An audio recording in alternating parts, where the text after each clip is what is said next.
Sanitary pad को लेके इतना सब कुछ होता है। पहले तो आपको बहुत-बहुत बधाई आपकी फ़िल्म के लिए। Thank you. और इतना सब कुछ कहा जाता है प्रधानमंत्री के माध्यम से, अक्षय कुमार साहब आके बातें करते हैं जी, शौचालय की बातें होती हैं। बेसिक बात कोई नहीं करता, चाहे वो महिलाओं की हो या किसी और वर्ग की हो, कि जब खाने को मिलेगा तो ही आगे कुछ अपने बारे में सोचा जाए। ये पूरा idea how do you know you started working on this idea, ये कैसे ज़हन में आया?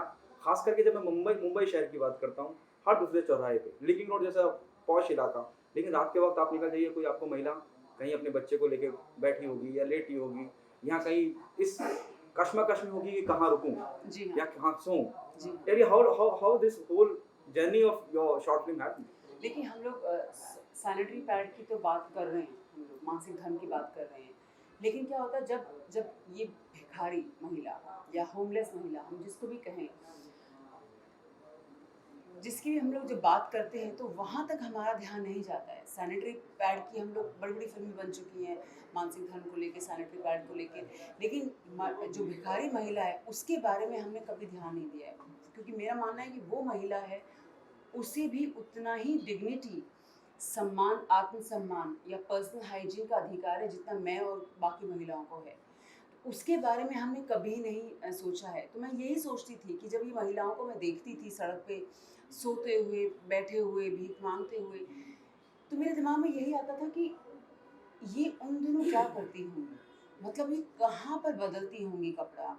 कहाँ पर नहाती होंगी? कहाँ पर ये क्या करती होंगी?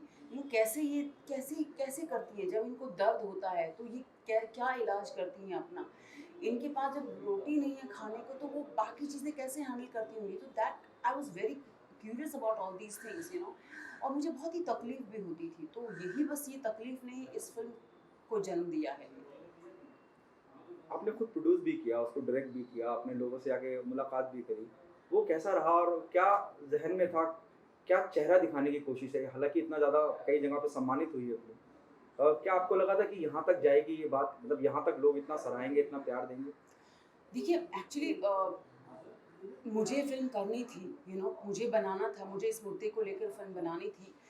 लेकिन इतने ज़्यादा फेस्टिवल में इसको सराहना मिलेगी और इतना ज़्यादा लोग टच हो जाएँगे इस मुद्दे को, ये मैंने बिल्कुल एक्सपेक्ट नहीं किया था। लेकिन आई am very, very happy that I am getting so much of support.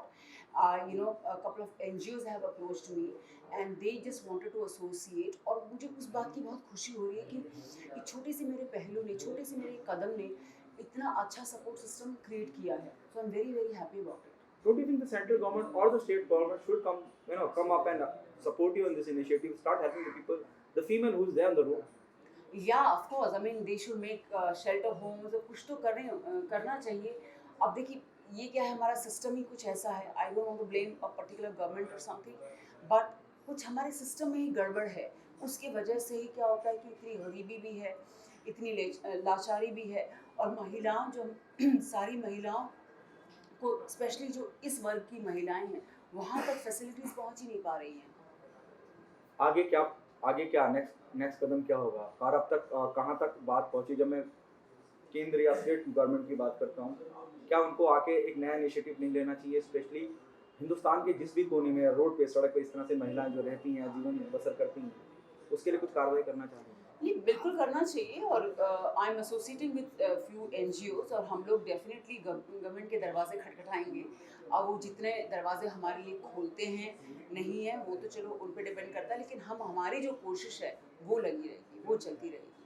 Okay, what next? Are you planning, to produce or direct some commercial masala film, or this is just a initiative of yours which is a concern for the females of India?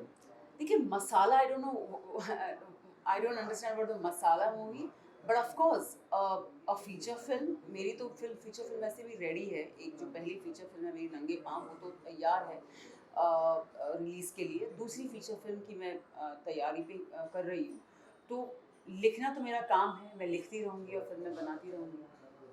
A female director whom you idolize, कि this is she, you consider her or my idol of yours? This There is are there are there are Meghna Gulzar, we No, have Farah Khan. there are a lot of directors in India. We have, and it's fantastic. From Gauri Shinde to Meghna Gulzar to Zoya Akhtar. I mean, Ashwini, you know, there are so many beautiful directors and they are making fantastic films. I mean, of course, they are absolutely great. Any female actress you want to cast in your film? Cast in what sense?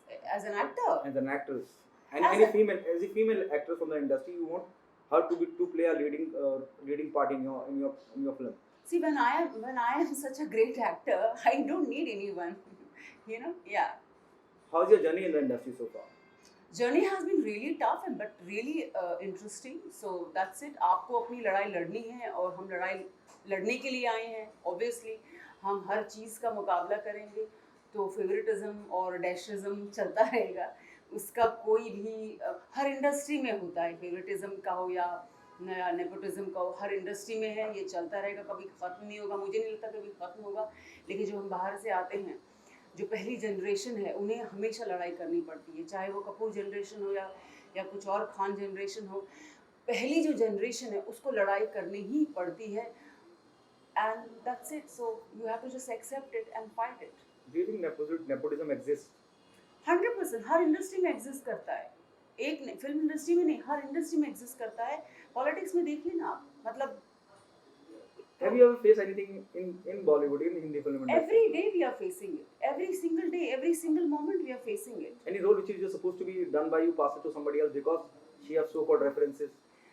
will not talk about some role or something right now, but every day we face it. I mean, yeah, यही film अगर एक suppose एक बहुत बड़े producer की बेटी बनाती या बहुत बड़े डायरेक्टर की बेटी या बीवी बनाती तो ये फिल्म तो पता नहीं क्या माशाल्लाह क्या बन जाती ना अब मैंने बनाई है तो फिर मुझे इसके लिए बोलना पड़ रहा है राइट अगर यही फिल्म किसी उस बेटी या बहू या बीवी के हाथों से बनती या उसकी आधी भी कंटेंट की बनती तो भी पता नहीं कितनी बड़ी बन जाती ना उसकी डंकी की चोट पे उसकी सारी वाह वाह करते लोग ट्वीट करते राइट बड़े बड़े स्टार्स बड़े बड़े नेता ट्वीट करते उसके बारे में लेकिन तो ये आपके सामने लड़ाई दिख रही है ना आपको It means you're saying अगर वो किसी और बुद्धिजीवी so-called इंडस्ट्री की शख्सियत की होती तो बड़े-बड़े बुद्धिजीवी ट्वीट करके उस फिल्म की सराहना कर रहे होते जबकि सराहना के लायक ही नहीं बिल्कुल थैंक यू सो मच